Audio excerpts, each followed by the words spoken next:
कि आने वाले दिनों में पत्रकारों और पत्रकारिता की हालत क्या होगी, ये इसके संकेत बताए जा रहे हैं। हम मरना पसंद करेंगे, हम आपकी जेलों में कैद होना पसंद करेंगे, लेकिन सोर्स नहीं बताएंगे, माफ कीजिएगा। जिस अदालत ने नरसिम्हानंद यति नाम के जो एक प्राणी है, जो कहने के लिए तो आदमी है लेकिन वो जहरीला इंसान है, वो जहर बोता है, नफरत का जहर फैलाता है, तो जब उसको अदालत ने, जिस अदालत ने जमानत दी थी, उस अदालत को बताना चाहिए और पूछना चाहिए कि क्या इसी काम के लिए जमानत दी गई थी कि जाकर के वो हरिद्वार के बाद बुराड़ी में नफरत का जहर फैलाएगा।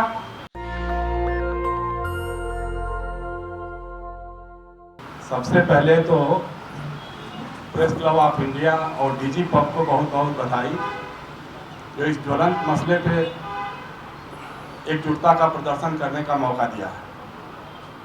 साथियों, ये दो अलग अलग घटनाएं, चाहे बलिया में हुई हो या दिल्ली के बुराड़ी में हुई हो, ये आने वाले दिनों के संकेत हैं। ये आने वाले दिनों में पत्रकारों और पत्रकारिता की हालत क्या होगी, ये इसके संकेत बताए जा रहे हैं। जैसा कि हमारे पूर्वी उत्तर प्रदेश बलिया में हुआ, आपको मालूम होगा कि पूर्वी उत्तर प्रदेश के बहुत सारे जिलों में पेपर लीक होना, नकल कराए जाना, ठेकेदारी प्रथा पे काम होने लगा है। वहां ठेके लेकर के नकल कराई जाती है, उसमें बड़े बड़े सांसद, विधायक, प्रशासन के अधिकारी शामिल होते हैं। जम्मू से बच्चे, हिमाचल प्रदेश से बच्चे, नॉर्थ ईस्ट के बच्चे आकर के वहां पे एडमिशन लेते हैं स्कूलों में। उनसे कहा जाता है कि भाई किस डिवीजन में पास होना है, कितने % नंबर लेने हैं, आप बता दीजिए, उसके हिसाब से इतना पैसा आप भुगतान कीजिए, आपका सारा काम हो जाएगा। परीक्षा के समय वो जाते हैं, वहां के किसी होटल या गेस्ट हाउस में ठहरते हैं, पेपर खुल के आ जाता है, बाहर साल हो जाता है और उनका पेपर कोई और लिख करके दे देता है। ये लगातार काम हो रहा है। इसको जब एक्सपोज किया वहां के लोकल जर्नलिस्टों ने, मनोज गुप्ता है, अजीत झा है, दिग्विजय सिंह ने, अखबार में पहले छापा। जब छप गया उसके बाद जिलाधिकारी के यहाँ से आया कि साहब आपके पास सुना है, कोई इंफॉर्मेशन है? तो उसने कहा कि हाँ हमारे पास तो इंफॉर्मेशन है। उसने ये सब बता रहे थे हमारे लखेड़ा जी, वो शेयर कर दिया। अब उसके बाद उसको वाहवाही देने के बजाय, उसकी प्रशंसा करने के बजाय, अगले दिन उसको गिरफ्तार कर लिया गया और गिरफ्तार करके तीनों को बलिया से दूर आजमगढ़ जेल में रखा गया और कहा गया कि आपको सोर्स बताना पड़ेगा। आपको मिला कहां से पर्चा, साल पर्चा या वैसे पर्चा आपको कैसे आउट हुआ, कैसे मालूम हो गया, ये आपको बताना पड़ेगा। उसी दिन वो लोगों ने हमको फोन किया था, आजमगढ़ में पत्रकारों ने आजमगढ़ जर्नलिस्ट क्लब के नाम पे सभा की थी। हमने यहाँ टेलीफोनिकली कहा था, हमने कहा कि भाई देखो, आज के जमाने का जर्नलिस्ट सोर्स बताने के लिए बाध्य नहीं है, उसको आप मजबूर नहीं कर सकते हैं कि वो सोर्स बताए। और प्रेस काउंसिल ऑफ इंडिया का उसकी जो गाइडलाइंस है उसमें भी साफ लिखा हुआ है कि जर्नलिस्टों को उनका सोर्स बताने के लिए कंपेल नहीं किया जा सकता है। तो इस ग्राउंड पे तो लड़ने की जरूरत है, हम लोग कभी इसको नहीं करेंगे। और हम आज भी कहना चाहते हैं, यहाँ से भी कहना चाहते हैं, अपने दिल्ली के हुक्मरानों को भी कहना चाहते हैं, यूपी के हुक्मरानों को भी कहना चाहते हैं, हम मरना पसंद करेंगे, हम आपकी जेलों में कैद होना पसंद करेंगे, लेकिन सोर्स नहीं बताएंगे, माफ कीजिएगा। उसी तरह से जिस तरह से बुराड़ी में हुआ है, सवाल तो उस अदालत को पूछना चाहिए था, दिल्ली की पुलिस से, जिस अदालत ने नरसिम्हानंद यति नाम के जो एक प्राणी है, जो कहने के लिए तो आदमी है लेकिन वो जहरीला इंसान है, वो जहर बोता है, नफरत का जहर फैलाता है। तो जब उसको अदालत ने, जिस अदालत ने जमानत दी थी, उस अदालत को बताना चाहिए और पूछना चाहिए कि क्या इसी काम के लिए जमानत दी गई थी कि जाकर के वो हरिद्वार के बाद बुराड़ी में नफरत का जहर फैलाएगा। ये सवाल तो बनता है। और अगर वहां जाकर के कोई जर्नलिस्ट, नया हो पुराना हो, कोई बड़ी बात नहीं है, अगर कोई जर्नलिस्ट जाकर के उसको कवर करता है और बताता है कि यहाँ पे तथा कथित धर्म संसद में जिसको हम अधर्म संसद मानते हैं, इस अधर्म संसद में इस तरह की जहरीली बातें कही जा रही हैं, तो उसको आप मारेंगे, पीटेंगे।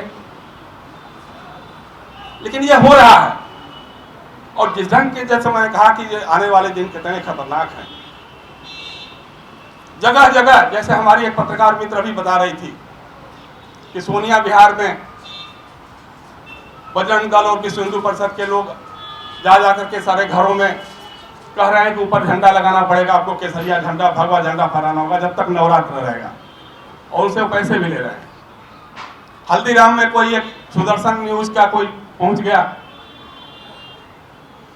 उसने वहां की लड़की से बदतमीजी की। लगातार ऐसी घटनाएं हो रही हैं जिससे हमारा सेक्युलर फैब्रिक खतरे में पड़े। इनका जो मिशन था, उस मिशन पे काम कर रहे हैं लगातार, छोटी छोटी घटनाएं, लेकिन उन घटनाओं का एकमात्र मकसद यह है कि इस देश के अल्पसंख्यकों, इस देश के मुसलमानों, इस देश के ईसाइयों, इस देश के सिखों, आपको रहना होगा हिंदुस्तान में तो आपको दोयम दर्जे का नागरिक बन के रहना होगा, आपको हमारे रहमो करम पे रहना होगा। लेकिन ये हमारी जो पत्रकारों की यहाँ भीड़ जमा हुई है, हम भी ये कहना चाहते हैं, हमने गंगा और जमुना का पानी पिया, हम गंगा जमुना, जो हमारी गंगा जमुनी तहजीब है, इसको मिटने नहीं देंगे। आज ही ये घटना देखा, अभी मैंने खोल करके देख रहा था, एक और दरिंदा था, कोई कालीचरण नाम का, जिसने गांधी को गाली दी थी, उसको जमानत मिल गई। रायपुर से भी वो इंदौर जा रहा था, और इंदौर पे ऐसा उसका स्वागत हुआ जैसे लग रहा था कि कोई बहुत वीर विजेता होकर के आ रहा। तो इस तरह की घटनाएं होगी साथियों, लेकिन सवाल यह है कि क्या हम इन घटनाओं से आंख मूंद करके बैठे रहेंगे या रिएक्ट करेंगे। अब वो समय आ गया जब हमको रिएक्ट करना पड़ेगा। जहां भी हमको स्पेस मिलता है, मीडिया में तो मिलने वाला है नहीं, मुख्यधारा की मीडिया में तो हमको जगह मिलेगी नहीं। आश्चर्य की बात है कि शुरू के दिनों में जब बलिया में घटना हुई तो उस अखबार ने उस पत्रकारों का साइड नहीं लिया, लेकिन बाद में जब हम लोग का दबाव बढ़ा, जब लोगों ने लिखना शुरू कर दिया, बोलना शुरू कर दिया, आजमगढ़ में, बलिया में, गाजीपुर में, मऊ में, बनारस में, मिर्जापुर में जब विरोध प्रदर्शन शुरू हो गए, तो अमर उजाला और बाकी अखबारों को भी पत्रकार के साथ खड़ा होना पड़ा। इसलिए कहना चाहता हूं साथियों कि अब समय आ गया है, चुपचाप बैठने की जरूरत नहीं है, खुल करके सामने आना होगा। इनके फासिस्ट इरादों के सामने खुलकर कहना होगा कि किसी मुसलमान, किसी ईसाई, किसी सिख, किसी महिला पे अगर लाठी या गोली चलाते हो, उससे पहले हमारा सीना हारी है। ये मैं कहना चाहता हूँ। ये तैयारी करके रहनी पड़ेगी, नहीं तो अपने इरादों में कामयाब होते जाएंगे। आज चुपचाप बैठने की बात नहीं है, रिएक्ट करने की जरूरत है, चाहे जो भी फोरम मिल जाए। कभी हम लोग बैठेंगे, बात करेंगे साथियों, अभी और लोगों को अपनी बातें करनी है। बहुत बहुत धन्यवाद। एक बात और कहना चाहता हूँ, अभी हमारे मित्र ने कहा कि प्रेस काउंसिल ऑफ इंडिया के मेंबर, मैं उस प्रेस काउंसिल ऑफ इंडिया का मेंबर हूँ जिसका कोई चेयरमैन नहीं है। 21 नवंबर को, पिछले साल के 21 नवंबर को मिस्टर चंद्रमौली के प्रसाद रिटायर हुए। उसके बाद से अभी तक हमारी सरकार को फुर्सत नहीं मिली कि प्रेस काउंसिल ऑफ इंडिया का कोई चेयरमैन हो जाए। फाइलें बड़ी होती जा रही हैं, केसेज जाके लंबित होते जा रहे हैं। लोग हमको रोज फोन करते हैं कि साहब यहाँ अत्याचार हो रहा है। हमने कहा भाई हमारे साथ ही अत्याचार हो रहा है। जब हमारा चेयरमैन ही नहीं है, press council of India non functional हो गई है, तो ये इस सरकार के इरादों को जाहिर करता है। इसलिए कहता हूँ साथियों, संघर्ष ही सब कुछ है आज की तारीख में। अगर हमारी एकजुटता रहेगी, हमारी एकता रहेगी और रिएक्ट करने की हमारी क्षमता रहेगी, तो इनको झुकना पड़ेगा। मैं आप इस मंच के साथ कहना चाहता हूँ उत्तर प्रदेश की सरकार से कि तत्काल तीनों पत्रकारों को रिहा करें।